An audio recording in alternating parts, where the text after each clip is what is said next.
Welcome back everybody to the Cook's Companion Kitchen. I'm Nadine Hughes with your recipe of the week.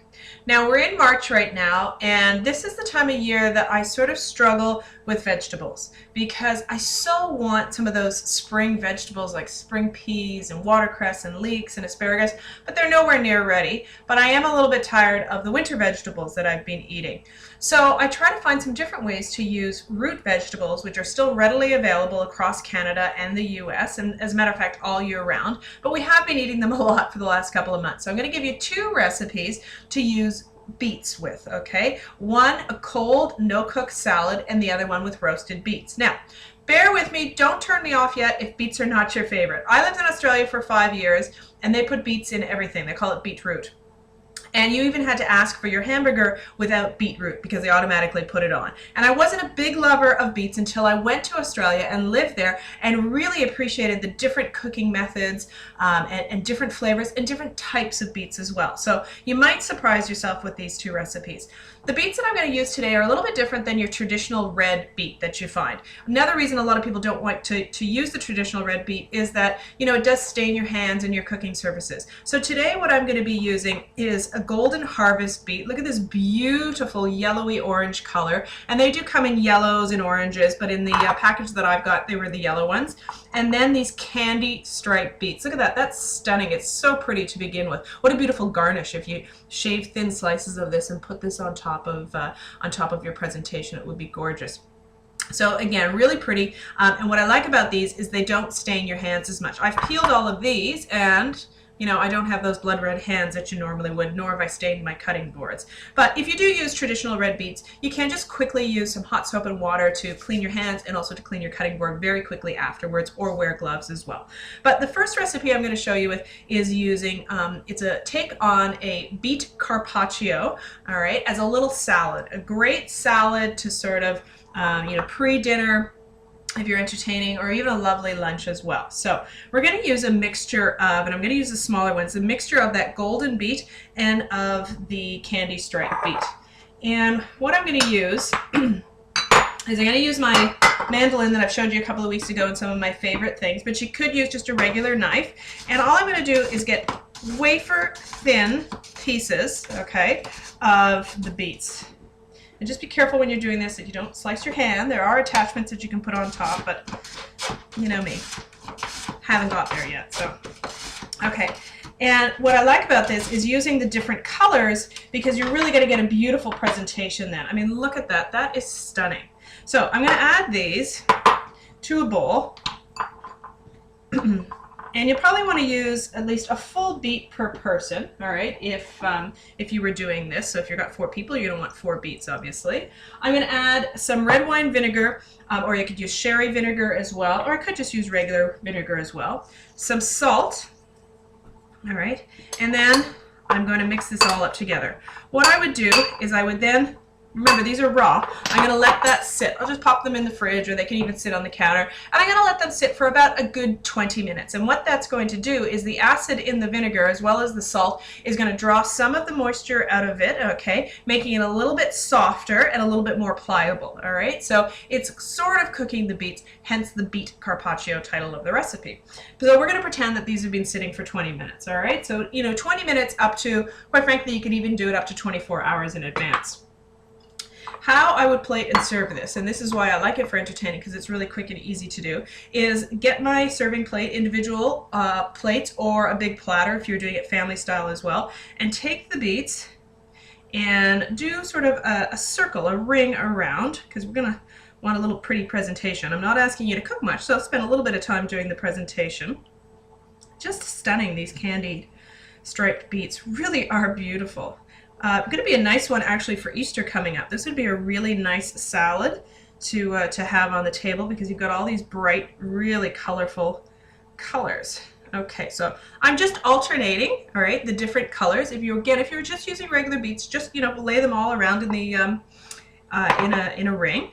Then your choice is I'm going to add a little bit of crumbled feta.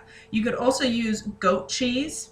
You could use a soft buffalo mozzarella, like a fresh mozzarella, but a little bit of cheese in the bottom.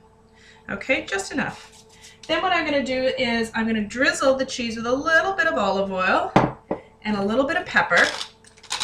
Okay, and then I'm going to add some arugula on top. Now I could use sliced endive, radicchio, baby lettuce, anything that you wanted, but just a little bit of a green on top, and it almost sort of hides the goat cheese underneath, so it's a little bit of a surprise for the person as they cut into it.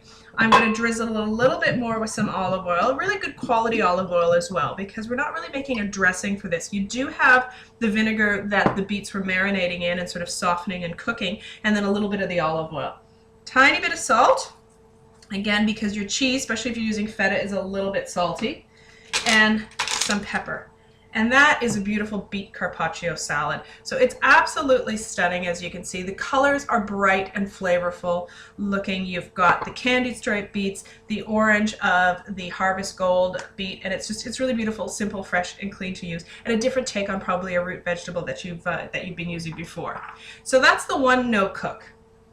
The second one is a roasted beets. Now, I really like to roast beets because it really brings the sweetness out of a beet. A lot of times people say, you know, it tastes like the ground, basically. It is a really woodsy, earthy flavor, but when you roast them, they become much more mellow, very similar to garlic if you've ever roasted garlic. So simple and easy to do for this one is I've preheated my oven to 375 degrees, okay, and I'm going to take my beets. Again, I can use regular beets or I can use these candy stripe that I'm going to be using, and I'm going to be dicing them just as if I was going to be roasting a potato.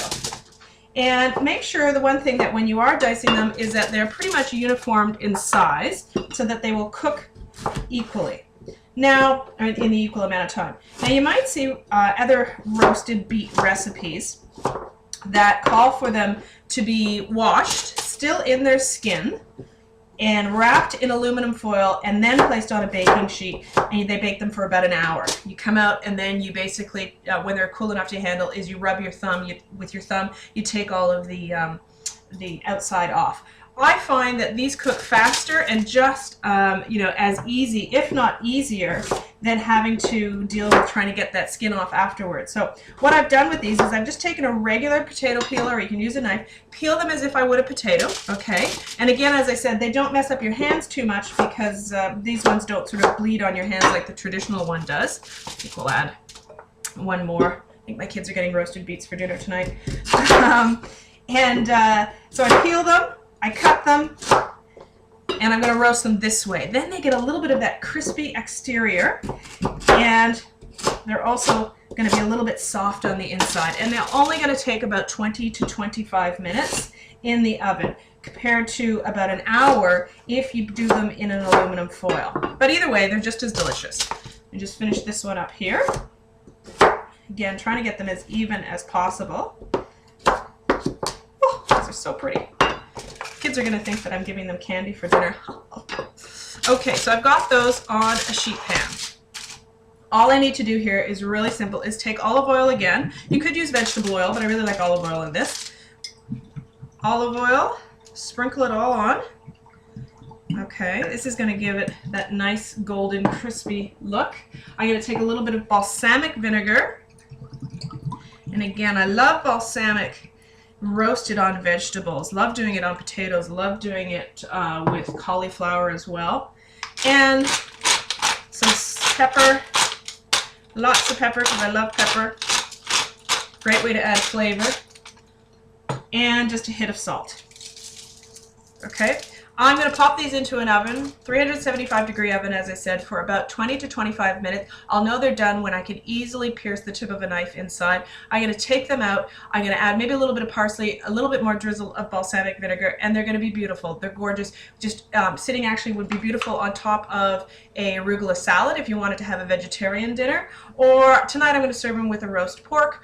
And it'll be a really nice change, you know, compared to the carrots and the broccoli and the potatoes that we've been having these last couple of months. So that's a roasted beet side dish. So 2 different ways to use your beets. I hope this sort of inspires you to push through this last month before spring hits and we get some really nice new fresh vegetables. And this is a great way to look at root vegetables all year round, at least anyways. Thanks for watching, and don't forget you can get the full recipe if you're a Recipe of the Week member just by clicking on the recipe title, and you'll get the printable version as well, okay? If you're not a member, please sign up. It's free at www.thecookscompanion.ca. See you next time.